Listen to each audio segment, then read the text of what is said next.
Gym जिस दरख्त दा फल खाइए ਉਹ ਸੁੱਕ ਵੀ ਜਾਵੇ ਤੇ ਉਹਨੂੰ ਵੱਢੀਏ ਨਾ, ਤੇ ਜਿਹਨੂੰ ਯਾਰ ਕਹੀਏ ਉਹਦੇ ਨਾਲ ਰਹੀਏ, ਜਗ ਦੇਵੇ ਤਾਨਾ ਤਾਂ ਪਿੱਛਾ ਹਟੀਏ ਨਾ, ਤੇ ਜੇਕਰ ਪੰਡ ਪਿਆਰ ਵਾਲੀ ਚੁੱਕ ਲਈਏ, ਲੱਗੇ ਭਾਰ ਤੇ ਭੋਏ ਤੇ ਸੁੱਟੀਏ ਨਾ, ਤੇ ਵਾਰਿਸ ਸ਼ਾਹ ਜੇ ਯਾਰ ਦੇ ਨਾਂ ਦੀ ਮਿਲੇ ਸੂਲੀ, ਝੂਟਾ ਲੈ ਲਈਏ ਪਿੱਛਾ ਹਟੀਏ।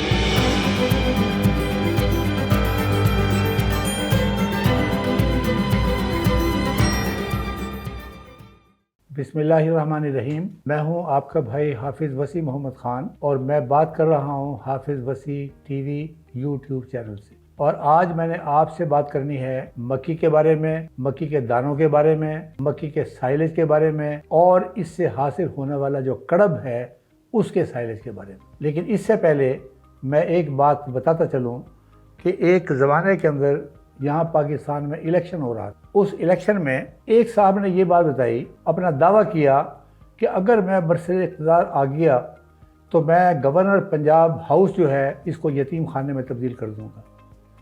अब उसके मुखालिफ ने ये कहा, इसलिए कि वो एक ही आदमी के ख़िलाफ़ दोनों लड़ रहे थे। जो कुर्सी पे बैठने वाला, हुकूमत करने वाला कोई और था और ये अपोजिशन के आदमी थे। तो एक ने ये कहा कि अगर मैं बरसर इक़्तिदार आ गया तो मैं गवर्नर हाउस पंजाब को यतीम खाने में तब्दील कर दूंगा। तो दूसरे ने जवाब दिया, उसने अपनी तकरीर में कहा कि अगर इसी बात पर फैसला करना है कि पाकिस्तान में अगला वज़ीर आज़म कौन बनेगा और जो यतीम खाना में तब्दील करेगा गवर्नर हाउस को, तो बेहतर नहीं है कि हम उसकी मदद करें जो पूरे पाकिस्तान को यतीम खाने में तब्दील करने के दरपे है। तो ये बात मुझे ऐसे ही याद आई, इसलिए कि इस वक्त जो सबसे ज़्यादा पिसने वाला तबका है वो दो हैं। एक पाकिस्तान का किसान है और दूसरा पाकिस्तान का तनख्वाहदार तबका है। किसान से 1800 रुपये जिस तरीके से ली गई गंदम पटवारियों के ज़रिए, आज मैंने 1500 रुपये का थैला, 20 किलोग्राम का थैला आज मैंने ख़रीदा है, जिसका मतलब ये है कि वो 1800 रुपये ली जाने वाली जो गंदम है वो अब 3000 में बिक रही है। और ये ताज़ा फसल की बात है। कौन जानता है कि अगले दिसंबर और जनवरी और फरवरी में ये रेट कहाँ जाएगा। अब तनख्वाहदार तबके की हालत ये है कि हर चीज़ की कीमत बढ़ रही है, स्कूल की फ़ीसें बढ़ रही हैं, दवाइयों की कीमत बढ़ रही है, पेट्रोल की कीमत बढ़ रही है, मकान का किराया बढ़ रहा है। अगर इसकी तनख्वाह 100% भी बढ़ जाए तो उसका गुजारा शायद फिर भी मुमकिन ना हो। लेकिन मैं अपने किसान भाइयों को एक बात कहना चाहता हूँ, और वो ये है कि ना इनसे निकलेगा ना उनसे निकलेगा, हमारे पाँव का कांटा हम ही से निकलेगा और हमने ही इसी कांटे को निकालना है। तो आज का मेरा प्रोग्राम मकई के बारे में है और कोविड-19 को देखते हुए अगर मैं अंदाज़ा करूं तो मुझे ऐसा लगता है कि आइंदा आने वाले 3 साल पाकिस्तान के किसानों के हक़ में होंगे। लिहाजा हमें पूरी कोशिश करनी चाहिए किसान भाइयों को कि हम अपनी पूरी मेहनत करें और दिल लगी के साथ एक काम करें, और वो है कि अपनी पैदावार ज़्यादा से ज़्यादा बढ़ाएं। मेरे ये बात करने की वजह क्या है? मेरे बात करने की वजह यह है कि कल मुझे साउथ अफ्रीका से एक टेलीफोन आया और उसने कहा कि कोविड की वजह से अफ्रीका के अंदर फसल जो है बर्बाद हो चुकी है और मुझे 10,000 मीट्रिक टन मकई पाकिस्तान से चाहिए। लिहाजा मैंने यहाँ पाकिस्तान के बड़े चीफ ब्रोकर से बात की तो उसने जवाब ये दिया कि आज का रेट है 1440 रुपये, और 1440 का मतलब ये है कि हर 6 घंटे के बाद ये रेट तब्दील हो रहा है। मैं जो गारंटी दूंगा उसको सिर्फ 6 घंटे की गारंटी दूंगा। लिहाजा आने वाले वक्त में आप अंदाज़ा कर सकते हैं कि नवंबर और दिसंबर में ये इस फसल का रेट कहाँ तक जाएगा। लिहाजा मेरी ख्वाहिश ये है कि आप लोग मक्की को ज़्यादा से ज़्यादा उगाएं। ये अब मक्की का मौसम है। इस मक्की से आपको 2 चीज़ें मिलेंगी, एक दाने मिलेंगे जिसकी कीमत बहुत ज़्यादा होगी, दूसरा आप इससे साइलेज बना सकेंगे और आपको पता है कि बहारिया मकई से बहुत कम लोगों ने साइलेज बनाया है, इसलिए कि जो कीमत अब इस वक्त दानों की मिल रही है ये ज़िंदगी में कभी नहीं मिली। ये हमेशा आखिरी वक्त तक ये 1440 रुपये पहुँचा है। अदरवाइज़ ये 800, 900, 1000 अगर किसान को मिलती थी तो वो अल्लाह ताला का शुक्र अदा करता था। तो लिहाजा मैं जो देख रहा हूँ कि आने वाले वक्त में इसकी कीमत और भी ज़्यादा होगी। अब अल्लाह ताला ने पाकिस्तान को बेशुमार मौसमों से नवाजा है। बेशुमार मौसमों का मतलब ये है कि जब हम मकई की बात कर रहे हैं, इसमें एक बहारिया मकई है। इस बहारिया मकई में सबसे ज़्यादा पैदावार होती है दानों की, और उसकी बड़ी वजह यह है कि जब इसकी बढ़ोतरी के दिन होते हैं, ग्रोथ के दिन होते हैं, तो उस वक्त रातें छोटी होती जाती हैं और दिन बड़े होते जाते हैं, जो इसकी पैदावार के लिए सबसे ज़्यादा ज़रूरी है। मौसमी मकई के दो मौसम हैं। एक मौसम यह है कि आप जून में लगा लें और 85 डेज़ के बाद आप इसको काट लें और फिर उसके फ़ौरन बाद फिर आप लगा दें, तो ये आपके 1 नवंबर के अंदर आपकी फसल जो है ये तैयार हो जाएगी, ज़मीन खाली हो जाएगी और आप उसमें गंदम लगा सकेंगे। लेकिन अगर आप दानों की कीमत को देखते हुए आप सिर्फ एक ही फसल लगाना चाहते हैं, तो उस फसल से आप सिर्फ एक ही फसल ले सकेंगे और वो दानों की फसल होगी। और वहाँ एक बेनिफिट ये होगा कि वो उसके कड़ब से आप साइलेज बना सकते हैं। अब एक बात आप याद रखें, ये कड़ब कड़ब कड़ब कड़ब हो रही है, तो मैं इस बात में क्लियर करना चाहता हूँ आपको कि कड़ब के लिए ज़रूरी है कि उसमें कम से कम 40% मॉइस्चर की होनी चाहिए, जो बहारिया मकई के अंदर हर रोज़ उसकी मिकदार कम होती जाती है। लिहाजा मैं कभी मशवरा नहीं देता कि बहारिया मकई की कड़ब से आप साइलेज बनाएं। ऑफ कोर्स उसका भी कुछ किया जा सकता है। जितनी मकई के दाने आपको मिले हैं उससे ज़्यादा वो मटेरियल है जो बाहर खड़ा हुआ है, जिसका हम मस्जिद में ऐलान करते हैं कि जो मर्जी आए आगे उसको काट ले और ले जाए ताकि मेरी ज़मीन फारिग हो जाए।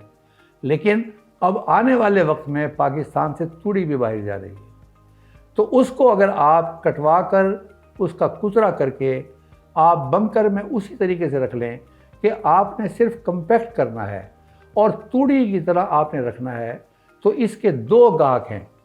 एक आप खुद गाहक हैं अपने जानवरों के लिए, ये तूड़ी के मुकाबले में ज़्यादा बेहतर है। और दूसरा, ये भट्टा जलाने वाले लोग जो हैं, ये भी दिसंबर के महीने में इनको खुश्क चीज़ों की ज़रूरत होती है बायो एनर्जी के लिए, वो भी इसको ले सकते हैं। अब इसके लिए हमने पूरी कोशिश की है कि हमारा अदारा ये एग्री इनिशिएटिव, हम एक काम ज़रूर करते हैं और वो काम ये है कि हम इसको फैसिलिटेट करते हैं। कफ 103 हमने अपने एक दोस्त को मजबूर करके हमने मंगवाया था और वो था 20 टन, और 20 टन वो ऐसे गया जिस तरह जाने का हक होता है। और पीछे आपको तस्वीर नज़र आ रही होगी कि माशाल्लाह यहाँ इस पाकिस्तान के अंदर इसी बात का शिकवा था कि 5 साला और 6 साला और 12 साला और 2 साला लुसन कहकर लोग बेचते थे, बीज बेचते थे। और बाद में पता चलता था कि जब जुलाई और अगस्त का महीना आता है, जहाँ बरसीम अप्रैल मई में चली गई, उसके बाद ये भी चला गया। लेकिन अब ये देखें, इस महीने के अंदर ये भरपूर पैदावार दे रहा है। लेकिन इस आदमी ने मुझसे एक सवाल किया है, और वो सवाल ये किया है कि 18 दिन के बाद ये फूलों पर आ गई है। और मेरा जवाब ये है कि जो बाहर मौसम है उस मौसम के मुताबिक इसको 18 से 21 दिन के दरमियान में फूलों पर आना चाहिए। और आपका ये काम है कि आप इस फसल को फौरी तौर पर कटवाएं। आपको टोटल जो टनेज है वो ज़रा कम मिलेगी, लेकिन आपकी फसल बिल्कुल महफूज रहेगी। और ये काटने के फ़ौरन बाद आपने पेंडीमेथिलीन का एक स्प्रे करना है, और उसका फ़ायदा ये होगा कि इस मौसम में पैदा होने वाली जड़ी बूटियों से आपकी फसल महफूज रहेगी। ये 2-3 कट आपके ऐसे आएंगे जो 18 से 21 दिन के दरमियान में होंगे, और उसके बाद जो ही मौसम तब्दील होगा तो फिर हर चीज़ जो है वो नॉर्मल हो जाएगी और फिर ये अपनी रेगुलर पैदावार शुरू कर देगा। और ये कफ 103 इंशाअल्लाह ताला आपको 5 साल तक ये आपको भरपूर पैदावार देगा। याद रखें, इस किस्म की फसलें जिन्हें हम पेरिनियल फसलें कहते हैं, पहले साल इनकी पैदावार ज़्यादा नहीं होती। वजह उसकी ये है कि इन्होंने अपना जड़ों का सिस्टम सेट करना होता है और सेकंड और थर्ड ईयर के अंदर इसकी पैदावार ज़्यादा होती है। अब जो बात मैं कहना चाहता था वो मैं कहना ही चाहता था कि ये 20 टन बीज था। जब वो बीज ख़त्म हो गया दिनों के अंदर, तो बेशुमार लोगों ने मुझे टेलीफोन किया, उन्होंने कहा जी मुझे बीज चाहिए। तो मैंने उनको मुबारकबाद दी, मैंने कहा माशाल्लाह, जागते की कटड़ी और सोते का कटरा। आप अब पूछ रहे हैं जब सारी चीज़ बिक गई है, जब मेला लूटा जा चुका है, लिहाजा ज़रूरी है कि आप फौरी तौर पर अपने वक्त के मुताबिक आप अपने चीज़ को अपने अपने अपने बीज की ख़रीदारी को करें। तो ये बीज इंशाअल्लाह ताला दोबारा यहाँ पर सितंबर के आखिर तक पहुँचेगा और हम इंशाअल्लाह ताला, लेकिन इस मरतबा हमने डबल मंगवाने का उसे कहा है। इसी तरीके से रोड्स ग्रास का बीज 40 टन आया था और वो भी इट इज़ गॉन। अब हमारे पास इस वक्त नहीं है, कोई 15-20 दिन के बाद उम्मीद है कि वो आने वाला होगा। अब ये मकई के बारे में हमने कोशिश की है कि मकई किसान जो है वो हर जगह से लुट रहा है। अगर आप डीजल की बात कर लें, बिजली का बिल का बात कर लें, आप खादों की बात कर लें, फिर आप बीज की बात कर लें कि जो ब्रांडेड बीज है इनकी ज़रा कीमत देखिए। हमने बड़ी मुश्किल से एक आदमी ढूंढा है और कबूतर बाज बाज कि हमने ऐसे लोगों को ढूंढा है जिनकी एक इंटरनेशनल रेपुटेशन है और ये बीज उस आदमी ने बनाया है जिसका नाम है FH110। ये कुछ लोगों ने इस बीज को लगाया है जो हमने तजर्बाती तौर पर दिया था। उसमें ननकाना साहब भी शामिल है, उसमें साहिवाल भी शामिल है, उसमें मुजफ्फरगढ़ भी शामिल है। और मैं आपको अपडेट सुनाना चाहता हूँ, ननकाना साहब के ये हमारे दोस्त हैं, इन्होंने इसके बारे में क्या कहा। अस्सलाम वालेकुम तार खान साहब, क्या हाल है आपका? मैं हसीब बात कर रहा हूँ सांगला हिल से। तो मैंने ये बताना था आपको कि मेरे इलाके में लोग मकई नहीं लगाते थे, ये आम रवायती मकई लगाते थे चारे के लिए जो इस्तेमाल होती है, लेकिन ये छलियों वाली मकई नहीं लगाते थे। तो मैंने साइलेज के लिए ये लगाई है पहली बार। तो मैंने आपसे डिस्कशन की थी अप्रैल के अंदर, मैंने आपको फ़ोन किया था, तो आपने मुझे FH110 का मशवरा दिया था और आपने मुझे ये सीड भी मुहैया किया था। तो मैं आपका बहुत ज़्यादा मशकूर हूँ। और ये मैंने 13 अप्रैल को सोइंग की थी इसकी। आज तकरीबन अल्हम्दुलिल्लाह 2 महीने 6 दिन की फसल हो गई है। इंशाल्लाह ये 15 से 20 दिन के अंदर हम काट लेंगे इसे और इसका साइलेज बना लेंगे। इसके ऊपर मैंने सुरगाब का स्प्रे किया था और मैंने आपकी जो आपने रिकमेंड किया था मैंने उन बातों को फॉलो किया है और आपने बहुत ज़्यादा रहनुमाई की है इसके अंदर। आपका बहुत ज़्यादा शुक्रिया। और जो आप काम कर रहे हैं ऐसे ही आप काम करते रहें, किसानों की रहनुमाई फरमाएँ ताकि हमारा मुल्क की तकदीर बदले। जो आम रवायती चारा जात हैं ये वैसे मतलब रोज़ाना काट के डालना, ये वाला काम आसान नहीं है। तो आप ये इसको ज़्यादा से ज़्यादा प्रमोट करें। इस आदमी ने बिल्कुल एक एक लफ्ज़ पर अमल किया और उसके बाद आज माशाल्लाह उसकी फसल जो है वो बिल्कुल टॉप पर खड़ी हुई है। और वो ये कहता है कि मैं खड़ा हुआ हूँ, अपना हाथ ऊपर करता हूँ, उसके बावजूद ये उससे ज़्यादा है। लिहाजा ये FH110 जो ताहिर खान साहब से आप रब्ता करके ले सकते हैं और उस तरह इंतज़ार न करते रहें जिस तरह कफ 103 पर लोगों ने इंतज़ार किया कि कोई बात नहीं, ये थ्रू लेना ना हाफिज़ साहब को लो, कोई मसला ही कोई नहीं। अब हाफिज़ साहब की अपनी एक कैपेसिटी है, तो लिहाजा आप ये बीज जो है ये आप फौरी तौर पर ताहिर खान साहब से ले सकते हैं।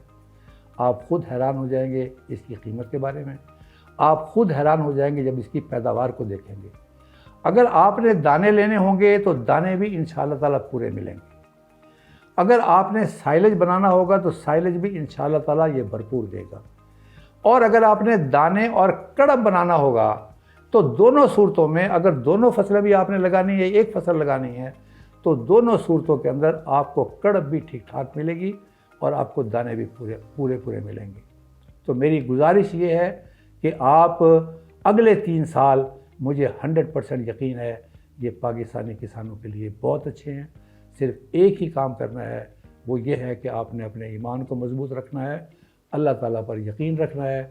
जिस तरह हर किसान जो है वो सारा कुछ करने के बाद फिर अल्लाह ताला की तरफ देखता है, मुझे यकीन है कि अल्लाह ताला हमारी मदद फरमाएगा और कम से कम नेशनल फूड सिक्योरिटी का इशू जो है वो हमारे मुल्क में नहीं होगा। अलबत्ता जो अभी बजट गुजरा है, उस बजट में वज़ीर ख़ज़ाना ने कहा था कि हम फूड एक्सपोर्टर से हम फूड इम्पोर्टर कंट्री बन गए और मेरी ख्वाहिश ये है कि आपके ताउन से हम यहाँ मौजूद हैं। ये एक एकेडमी है, यहाँ मैंने तमाम लोगों को इकट्ठा किया हुआ है, उन लोगों को इकट्ठा किया है जिनकी इंटरनेशनल रिकॉग्निशन है। वो कहीं एक चीचों की मलिया में से नहीं आए कि वहाँ पर वो एक एग्रीकल्चर ऑफिसर लगा हुआ था। ये वो लोग हैं जिन्होंने दुनिया में काम किया और दुनिया में नाम पैदा किया। तो उन लोगों को मैंने इकट्ठा किया हुआ है और ये इस किस्म की इमदाद हमारी तरफ से आपके पास जारी रहेगी। मैं अपनी बात का ख़त्म करता हूँ, अपनी बात को इख्तिताम में लेकर आता हूँ वारिस शाह के इस शेर के साथ, और वही जज्बा मेरे पास है, उसी जज्बे के साथ हम सब लोग काम कर रहे हैं। और वो जज्बा है कि जीम जिस दरख्त दा फल खाइए ਉਹ ਸੁੱਕ ਵੀ ਜਾਵੇ ਤੇ ਉਹਨੂੰ ਵੱਢੀਏ ਨਾ, ਤੇ ਜਿਹਨੂੰ ਯਾਰ ਕਹੀਏ ਉਹਦੇ ਨਾਲ ਰਹੀਏ, ਜਗ ਦੇਵੇ ਤਾਨਾ ਤਾਂ ਪਿੱਛਾ ਹਟੀਏ ਨਾ, ਤੇ ਜੇਕਰ ਪੰਡ ਪਿਆਰ ਵਾਲੀ ਚੁੱਕ ਲਈਏ, ਲੱਗੇ ਭਾਰ ਤੇ ਭੋਏ ਤੇ ਸੁੱਟੀਏ ਨਾ, ਤੇ ਵਾਰਿਸ ਸ਼ਾਹ ਜੇ ਯਾਰ ਦੇ ਨਾਂ ਦੀ ਮਿਲੇ ਸੂਲੀ ਝੂਟਾ ਲੈ ਲਈਏ ਪਿੱਛਾ ਹਟੀਏ। ਖੁਦਾ ਹਾਫਿਜ਼।